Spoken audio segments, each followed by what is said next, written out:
Let's make quick comment. नमस्कार, मैं हूँ Rakhi Jain. Let's make quick comment में आपका स्वागत है। आज हम मध्य पूर्व में चल रहे एक महत्वपूर्ण घटनाक्रम पर गहराई से नजर डालेंगे। ईरान और अमेरिका के बीच परमाणु समझौते की बातचीत।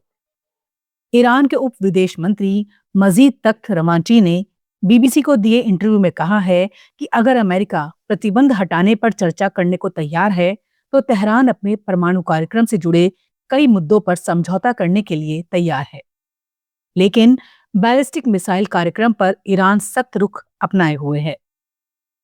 ये बातचीत 2025-26 के दौर में फिर से शुरू हुई है, जब डोनाल्ड ट्रंप की दूसरी सरकार ने ईरान पर दबाव बढ़ाया। पिछले साल जून में इजराइल और अमेरिका के हमलों के बाद ईरान ने बातचीत रोकी थी, लेकिन अब अप्रत्यक्ष वार्ता फिर शुरू हो गई है। फरवरी की शुरुआत में ओमान में पहला दौर हुआ और अब मंगलवार को जिनेवा में दूसरा दौर होने वाला है।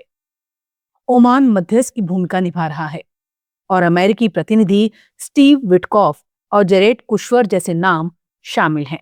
ईरान की ओर से तख्त रवांची ने साफ कहा कि वो 60% तक संबंधित यूरेनियम को कम करने या अन्य कदम उठाने पर विचार करने को तैयार हैं। ईरान के पास करीब 400 किलोग्राम उच्च स्तर का संवर्धित यूरेनियम है, जो हथियार ग्रेड के करीब माना जाता है। ईरान बार बार कहता रहा है कि उसका परमाणु कार्यक्रम शांतिपूर्ण है, लेकिन अंतर्राष्ट्रीय एजेंसी और पश्चिमी देशों को शक है। तख्त रवांची ने कहा, अगर अमेरिका प्रतिबंधों पर बात करेगा तो वो परमाणु से जुड़े अन्य मुद्दों पर भी चर्चा करेंगे।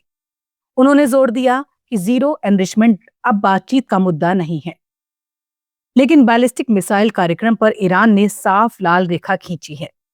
तख्त रवांची ने कहा, जब इजराइल और अमेरिका ने हमला किया तब हमारी मिसाइलों ने ही रक्षा की। हम अपनी रक्षात्मक क्षमता से कैसे समझौता कर सकते हैं?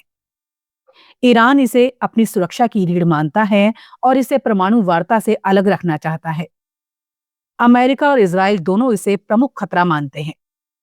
अमेरिकी विशेष दूतों ने 4 शर्तें रखी हैं: यूरेनियम संवर्धन पर पूर्ण रोक, मौजूदा संवर्धित सामग्री हटाना, लंबी दूरी की मिसाइलों की संख्या सीमित करना और क्षेत्रीय प्रॉक्सी समूहों को मदद बंद करना।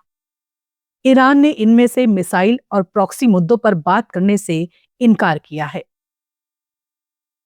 अमेरिकी पक्ष की बात करें तो विदेश मंत्री मार्को रूबियो ने कहा कि ट्रंप समझौता चाहते हैं, लेकिन ईरान के साथ डील करना बहुत मुश्किल है।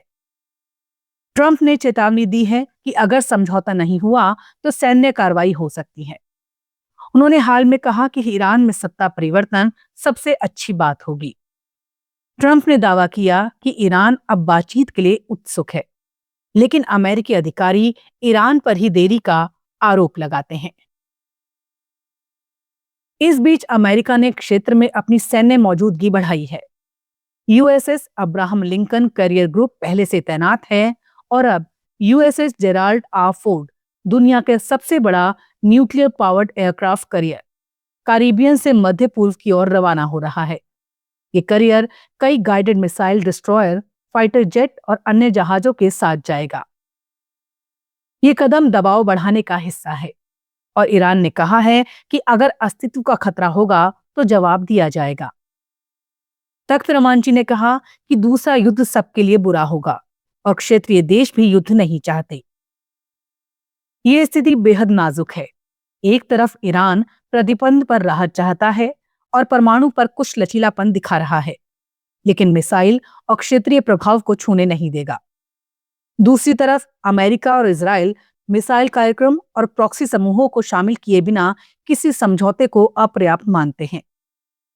जिनेवा वार्ता में अगर प्रगति हुई तो यह सकारात्मक संकेत होगा, लेकिन अगर नहीं तो तनाव और बढ़ सकता है।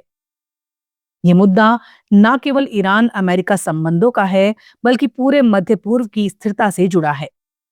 इजराइल, सऊदी अरब जैसे देशों की सुरक्षा, क्षेत्रीय प्रॉक्सी संघर्ष और वैश्विक ऊर्जा बाजार पर इसका असर पड़ सकता है।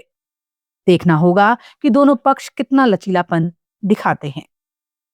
कोई कमेंट में फिलहाल इतना ही। देखते रहिए, सुनते रहिए लेट्स माइक। नमस्कार। आप सुन रहे थे let's mic. More than radio. Follow कीजिए हमें हमारे सोशल मीडिया प्लेटफॉर्म